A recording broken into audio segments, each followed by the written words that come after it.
Let's talk about the good, the bad, and the ugly of stablecoins and what they are. And my name's Josh, and I built the world's first swap site where people could just swap things instead of buying and selling. Because I always had after 9/11 happened, really wanted to figure out how to build economies outside of the main economy. Because you follow the money, and 9/11 gets a bit sketchy. So you want to. So we started building out this swap site back in 2001 where people could swap instead of buying and selling. And really quickly we realized that swapping sucks. It's really, really inefficient. It's beautiful. Like when it happens, it's really lovely because two people, hey, I really love that jacket of yours, and would you do you like anything that I have? And if they don't like that anything from me, then the deal kind of falls through, and there's a whole marketplace there. So it's unfortunate that deal falls through. So I started looking for a way to have a credit or a token or a store, something that you could say, hey, well, instead you could use this. And of course, it didn't exist. I was looking around and I came across what the cypherpunks were doing and their mailing list, and they couldn't solve this problem, the double spend problem, which is the problem really that Satoshi solved by placing a whole heap of things together in a game theoretical mechanism and then released Bitcoin. But at the stage there, at that time, it didn't really work, and I thought it was an unsolvable problem to have scarcity in a digital realm. After in 2009, 2010 came by, and I always had my ear to the railroad track, so to speak, of digital money and what these cryptographers were doing. And all of a sudden, the paper from Satoshi came across my table, and I thought, my God, they've done it. They've solved this riddle. And what's amazing with that is that then now you could start to have, and so I implemented it into the swap style straight away. So there was two things you could do with Bitcoin back in 2010, and that was use it in my site and buy alpaca socks off some guy in Europe. And that was this weird time, but no one really understood it, and so it didn't really take off. And anyway, I eventually went on to create an exchange and do some other stuff. In 2015, but now I'm starting to realize that stablecoins are something that are really quite important in the space, and not only in the space. It's important because what's the point of Bitcoin? The point of Bitcoin was to have a state, to have the separation of money and state, to allow people self-sovereignty of their currency, of their money, without having the issuance or the state issuing currency. So to have that separation, but the problem is if it's extreme volatile, it's really not good because you cannot plan for the future very well. So having stability is kind of interesting. But what is stable, right? There's entropy everywhere in the entire universe. It's not. We live in definitely not a stable place and never will. So what is stability? Well, stability is pegging something to something else and following that price. So what's happened over the few years is the first stablecoin came out, and it was a centralized stablecoin called Tether. And now this is a totally despicable and evil act because what you're effectively doing is taking $1, putting it in a bank and saying, I'll issue an ERC20 or a token, a digital blockchain token, and always promise 1-to-1. And the problem there is then you get this old Wall Street crap going on where they can speculate in the background, they can rehypothecate, they can give you more over here, they can start to manipulate markets, they can do anything they want. In fact, they can just make fake tethers and buy rare Bitcoin with it. And this is a real big threat to that. It's an existential threat. But so that's one type. The other problem is if we rely on a centralized thing like that, we're basically gone full circle. where bankers can basically create more credit than they have. This sort of nonsense that we had in the gold industry, right? Back in the day when gold was a thing, or silver, people would carry all this silver around, and it's too heavy, so they would go to a vaulting facility and they would get a receipt for their silver, and then they'd end up just using that in marketplaces because paper's much lighter. And then the vaulting facilities would say, oh, not everyone's going to come back and get all their silver at once or gold at once, so let's just write receipts, give them out, and allow, and ask for interest on this as well. We don't even, this is amazing. And so these people got so rich off of writing fake receipts and asking interest that even kings and queens were like, oh, that must be the estate of a vaulting or a banker, because no king or queen could possibly afford that. Until the French Revolution and people started cutting off heads, and then they said, whoa, stop cutting off heads. Let's change it. Let's make this official. This is this thing called interest. What if we give you a cut and you keep allowing us to do this scam? And so people then started earning interest off their deposits, so that they could continue this. Nevertheless, you get this rehypothecation. This is what happened with centralized stablecoins. You also get this problem.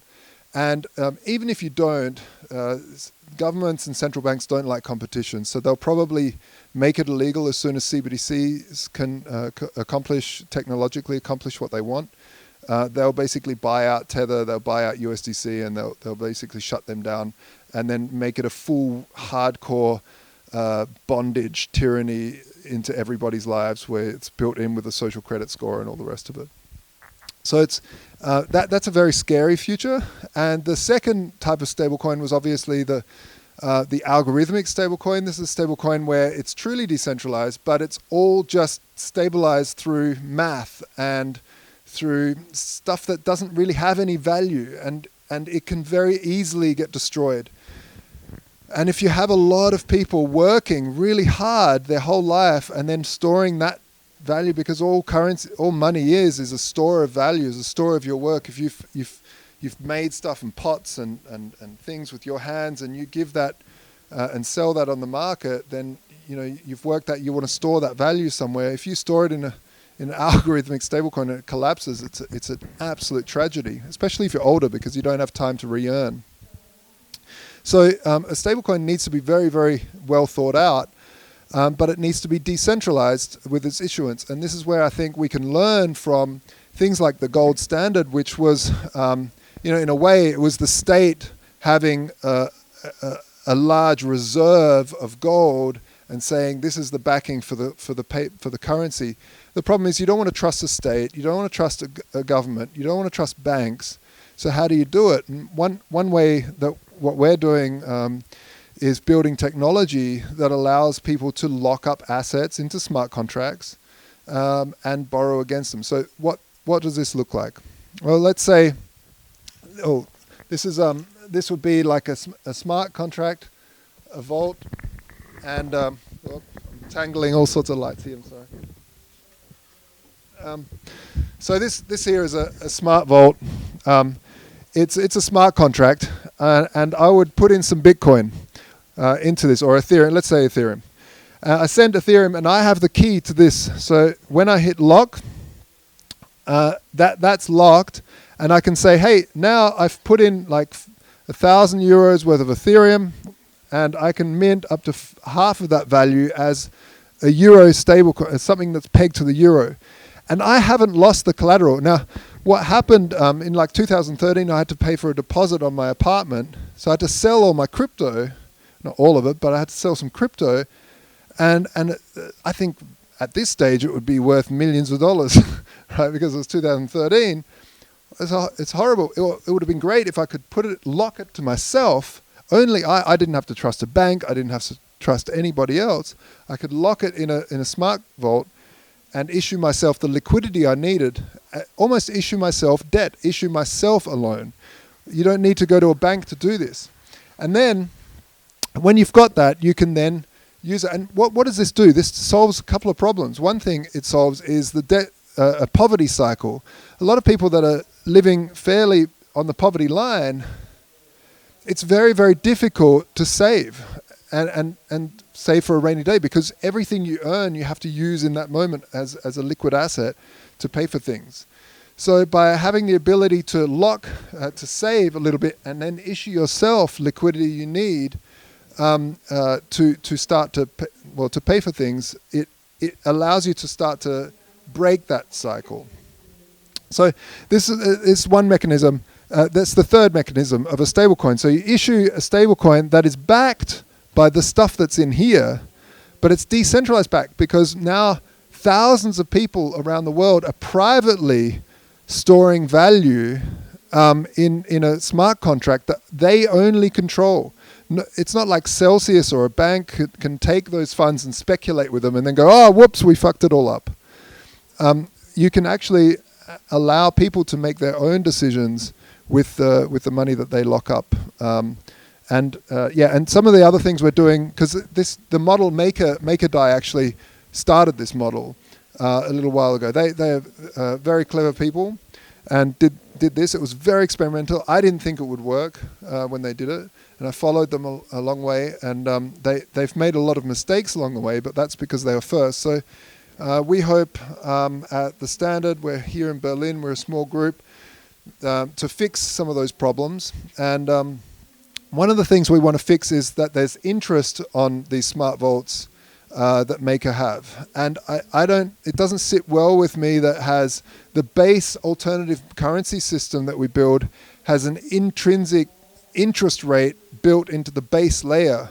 So we're building something similar that doesn't have interest. So you can borrow from yourself at interest free while still having another mechanism to peg the stablecoin that comes out. And that's maybe not a topic that I can handle today of how we peg that. But trying to remove interest at the base layers, I think, is a really important step, because if we have base layer money with interest, I think this is where one of the problems is. And for the last speaker we had, blamed everything on capitalism, and I don't see the blame there. Free markets are free markets. Markets are always there. They're important. They're important because they give price feedback to scarcity. So, for instance, if you have fisheries, if you have a lot of fish and there's a government just subsidizing all the fish, making it free, you kill all the fish because the taste is insatiable for people. And if you don't, as those fish become harder and harder to fish, don't make them more expensive, they will be all gone. And this is what happens with bluefin tuna and all sorts of stuff. You get the government's taxing people, subsidizing fisheries for the bluefin, and so the consumer doesn't see the price difference in the scarcity of that fish. And they'll just keep buying it until they're dead, until they're all gone. And so I find a price signature, very important part of ecological sustainability, because price allows us to tell if something's scarce. You can easily manipulate the price by force, and so this is definitely a conversation that's had to have. But I feel it's very irresponsible to reject all money and all price, because it's not. It's important, and it goes right back to one simple question, and that's, do you own yourself? Because that comes down to the self-ownership side of things. I know I'm going a bit away from stablecoins, but it's all in a greater philosophical conversation, and that's, do you own yourself? Is that something that you would consider ownership of private property? And if you don't own yourself, then are you a slave? So, because somebody else or a group owns you then. And so to say that you own yourself is the first step of self-ownership, of ownership of private property. And then you can say, okay, well, if you make something good, like a pot, do you own that? Is that yours to then pass on, trade, sell in a free market or not? Or if you murder someone, do you have to own that as well? You have to own that, and you have to be punished for that. because you can't just say, well, because you are your own thing, you own yourself. Your self-ownership is the first level of private property. But yeah, I think there's much to be discussed, and it's a very interesting conversations that everyone's having. But I think moving to try to build a stablecoin protocol that steps parallel to the banks, so we can slowly dismantle that side of it, is really important. We can start to peg currencies to other things. We can peg them to even happiness indexes and all sorts of things, like strange tools. But the first step is to peg it to euros so that we have something that people are used to. The next step is to then start, we're working at the Standard with Patrick Friedman, who is part of the Seasteading project, building startup cities that have alternative economies to basically compete with legacy economies to try to figure out different governance structures, governance models, so that we don't, we can try to find other ways to go. So what you can do then is try out different things like currencies based on happiness indexes and stuff like that. That's my talk. If you want to stay in touch, please check out thestandard.io or come and see us. And we're here in Berlin. We've also got Women in Crypto conference coming up soon, which will be in our little back garden in Charlottenburg. It's a great little group. And thanks very much.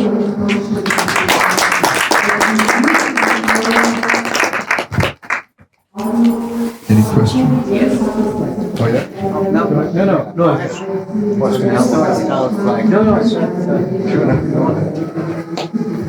A couple of questions. Yes. What differentiates you to LUSD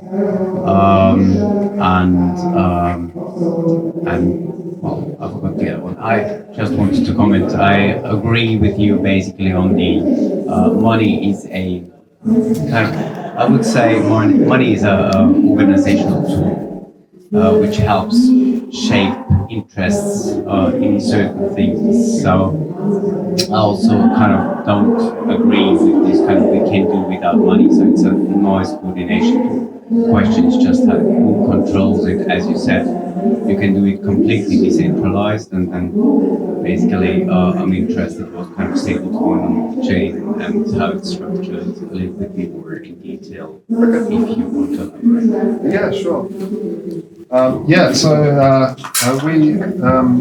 We're on Ethereum. We had a look at the other chains. The thing is, a lot of these other layer 1 chains, they talk about having, we've got the lowest fees and we have 0 fees. The trouble is, I come from a 3D animation background, sitting on silicon graphics machines, these big fridges computers, right? Massive at the time. We had all of like half a gigabyte of RAM. We could do some stuff on that. Then PCs came along, they got powerful, more and more powerful. And actually render times have stayed the same, because what's happened is that people have just asked for more polygons, more particles, more everything, and more detail, subsurface scattering. People are insatiable. So what happens in the blockchain space is if you make stuff extremely almost feeless, what happens is that you just get more and more services throwing at it. That's great, we want that. But then you also get smart contract auditors. Right now, smart contracts, you have to look through every single line of code and optimize like crazy. This does two things. It does one thing for security, because you can very easily read through the smart contract and make sure it's not too complex so it can't be hacked too easily. The other thing is, if you just have free, people just smash out these disgusting lines of code with all sorts of bugs and whatever, because they don't need to optimize and throw it in there. And so, just like the 3D renders, you can get these huge amounts of contracts that are badly written that will just take up space. So, my thing is, we do need to come down in price. I don't like $20, smart contract and stuff transactions. Horrible. We've got to get it sub-cent. But I think the pricing of that's the only thing that sort of stops this is pricing. But Ethereum was the first. I'm an old school Bitcoiner. I really like Bitcoin. I think it's wonderful, and I like supporting projects like Ethereum because they were the innovator. They were the first, and I believe they're working really hard to make things better. They've just launched on proof of stake, so let's see how that works out for them. I think it's a really nice bold move. Try and cut down some of the polluting aspects. I don't believe that proof of work is that bad pollution-wise because a lot of investment is going into alternative energies and finding the cheapest source of almost free energy. So 80% of proof of work on Bitcoin is being done by like geothermal and stuff. And the R&D is actually miners are the biggest spenders on R&D on renewable energies because the more you can find renewables, the more profitable it is, right? So they're putting a lot of work into that, but nevertheless, Ethereum's got proof of stake now. So energy is down by like 99.3% or something like that, which is amazing. And I think once they head towards sharding, which is pretty much what Polkadot has done, I feel like I think that's the chain. How are we different from the US? LUSD. So basically, an interest-free collateral deposition, as you can mint with Ether on Ethereum, and basically get a USD stable coin without interest. What you basically said, Maker is doing in the wrong direction, and maybe additionally that for the ones which don't know LUSD, which I assume mostly are. So LUSD is just another stable coin on the Ethereum blockchain, which where you can put in Ether in a smart contract, and you can get LUSD out, and all these kind of systems like Maker or LUSD is basically working in that way that you have to over collateralize, you have to have more value in that smart contract, and once the collateral is below a certain threshold, you liquidate this smart contract and your Ether is taken and basically sold on the market. In the case of LUSD, it is like 110% collateral value, and if it's really kind of a harsh market condition, it might go up to 150% where the liquidation. Yeah, so the key for me was zero interest. We don't want interest. We don't need the base layer of currency having interest. It's just evil. And it builds this Ponzi mechanic into a base layer economy, which is really, really awful and destructive, and allows for perversions in an economy where you start to have infinite growth. You have to have infinite growth then, because at the base layer you have a perversion in the currency, and that's not that shouldn't be part of capitalism at all. You shouldn't need infinite growth. That's not, for some reason that's being hooked onto that term, and it's a very loaded term, but it shouldn't need that. It should just be a way to price scarcity and work. But what we're doing really differently is not.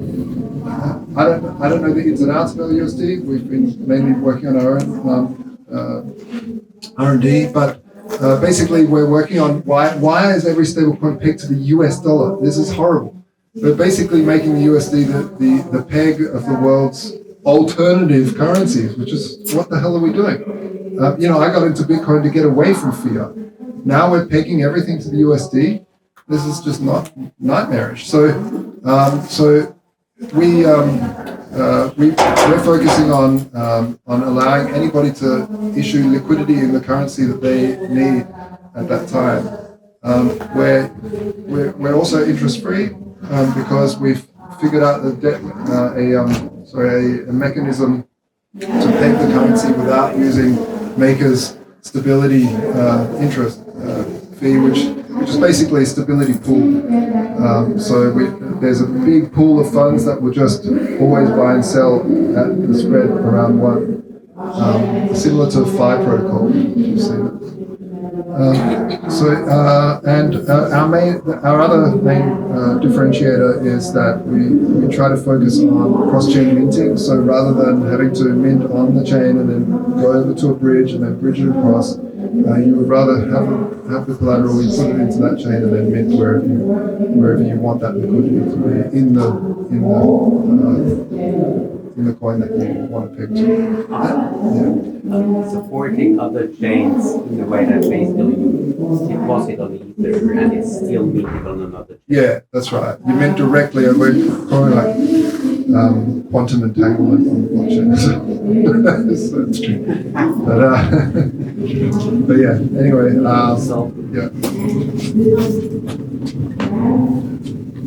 I have a question. Do you think that is there going to be in the future a digital currency economy? A digital currency? Yeah, I think there is, and I hope that we can peg currency to things like happiness indexes and stuff. You know, but to get to that point is a slow road, and it's a road of all sorts of different changes that we need in human thinking. We need to stop relying on the violence of the state to enforce things. We need to we need to raise children properly without violence and peaceful parenting. All these sorts of things play into the steps needed to have truly alternative digital economies. Not only digital, because they can also be physical. You can have private keys on physical things. Yeah, and do you think this change is going to happen at some point? I mean, like get rid of the banks or change the system of the banks and just use currency? Absolutely, absolutely. Do you really think it's coming? I mean, we are all here dreamers, but I feel sometimes we are like not really sure about this future. It's already here. I know plenty of people that hardly touch the banks anymore. They get paid in digital currency and they pay other people in digital currencies. The only times is like certain things like landlords might not take it for their rent. They go to Viva and they can't, but then they've got like a debit card, which is still an off-ramp, but that basically sells the crypto they have at that moment when swiping the card and uses that, but that's still an off-ramp. So obviously the perfect mechanism is then to cut out all of that and allow for just peer-to-peer trade amongst people without the banking infrastructure. I mean that's the end goal, but it takes time. There's other economies, right? If you look in prison systems, they're using cigarettes. If you look in a lot of African countries, that went straight to SMS, and they were passing around SMS credits. In Ghana, these are alternative economies that are happening. The problem with that is you then make the telephone company the central bank, and the telephone company can issue as many SMS credits as they want and inflate the currency. And then the state controls the telephone company, so it's not perfect. But what it shows is that people are ready to switch. It's I think a big hurdle for us as a UX, because people have been shielded from risk so much that they get scammed very, very easily because they don't even see what a scam looks like anymore. And this is a big hurdle that the cryptocurrency space needs to jump over. There's to allow people to start to learn what do scams look like. How do you deal with them? Because the state has really, you can't even invest in a startup as a normal person. You have to have $1 million liquidity to even, and that doesn't mean in a property, that means liquid, to even invest in a startup, which is terrible. What the hell? But you're allowed to buy a lottery ticket or bet on the horses or the dogs as a poor person. So there's all sorts of weird things, but there's just a lot of shielding of what, instead of education, it's like just ban them from any sort of investment opportunities. And I think that needs to change for it as well. Long answer, weird answer. Fully in stablecoins, no? Yeah. And the question is, why, no? Why we want crypto if we are if we have digital fiat, no? And so for me, it's a big question, no? When you have, and for me, the only answer is because you can use it this digital fiat, let's say, in Web3. It's only that because for you, which is the reason, no, for this huge project. I don't know. Like right now, imagine if you could take a debt out on yourself. You now own this debt. You've taken it from yourself. The government is inflating the money like crazy. We're all seeing inflation now. Us gold bugs have been going on about it for ages, and for the first time, people are like, "Wow, inflation, that's a thing." And it's like, yeah, finally, see, you can see it. Now, if you borrow money from yourself, this is what the wealthy have always done. The wealthy have always borrowed large amounts of money during inflationary times, because basically the inflation pays off their debts. They can borrow at fixed interest and buy all this property, be up to here in debt, and guess what? In 10 years' time, for all those properties, you pay with a carton of milk. Boom, done. There, paid off my debt. So if you're in a highly inflationary environment, use debt for yourself. And if we can build that debt mechanism in a DeFi space without a bank, where you can issue yourself debt, this is such a game changer. And this is exactly what protocols like OUSD or DAI or what we're doing at the Standard is doing, and competing to try to become the best at that. So you see that the stables, like the mechanism, the tool to keep your value on crypto against the inflation. So yeah, like to have liquidity. If you issue yourself the liquidity, then inflation's working for you. If you're just accepting a stablecoin, of course that's going to lose value because it's pegged, right?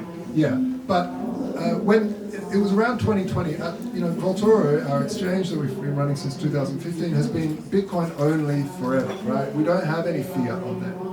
And we had a lot of freelancers working with us across that time. And in 2020, there was a marked change where invoices started coming in from these people. Instead of Bitcoin or Ethereum, they were invoicing in Tether. And every time I got one of these invoices, I wanted to throw up. Like, what are you doing? What do you want this shitcoin for? It's like, well, look, if I go to my tax accountant one more time with a Bitcoin invoice where the price has changed so much in between when I got the money and when I had it, then they're going to, just hating on me. They're going to drop me as a client. So it's just much easier for me to invoice in Tether.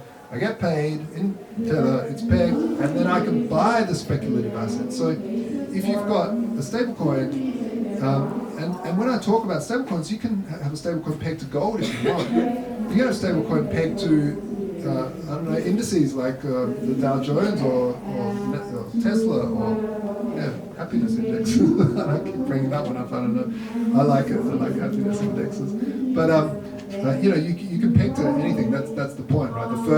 The first peg is USD. The second peg we're going to do Euro first for us. But yeah, you buy the speculative asset, you hold it in a stablecoin for trade, and then maybe you want to hold something more that you think is going to grow. That's meaning when you have the crypto in the equation, but if you just use stable, it's like fiat. Exactly. Yeah, it's just like fiat.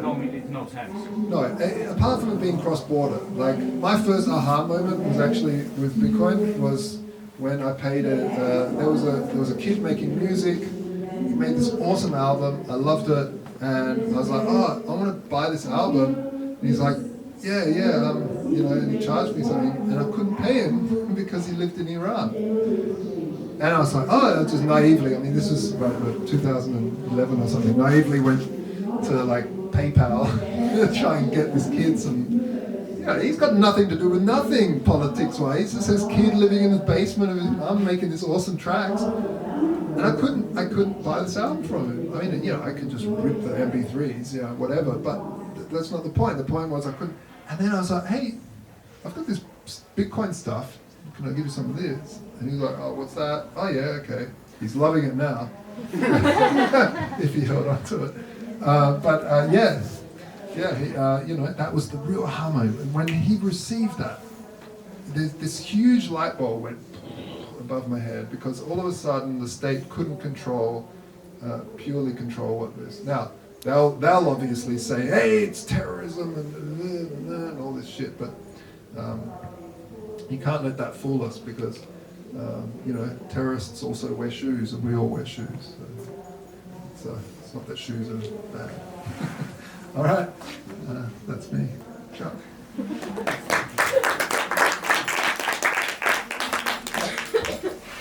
Oh, if anyone wants, we've got these tote bags here.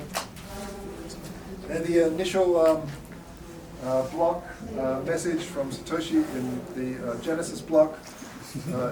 It's Chancellor on the second bailout for banks, and it was a secret message put in the very first block of Bitcoin, and when you know, you know. So if someone comes up to you, so you grab one if you want one, and I have one.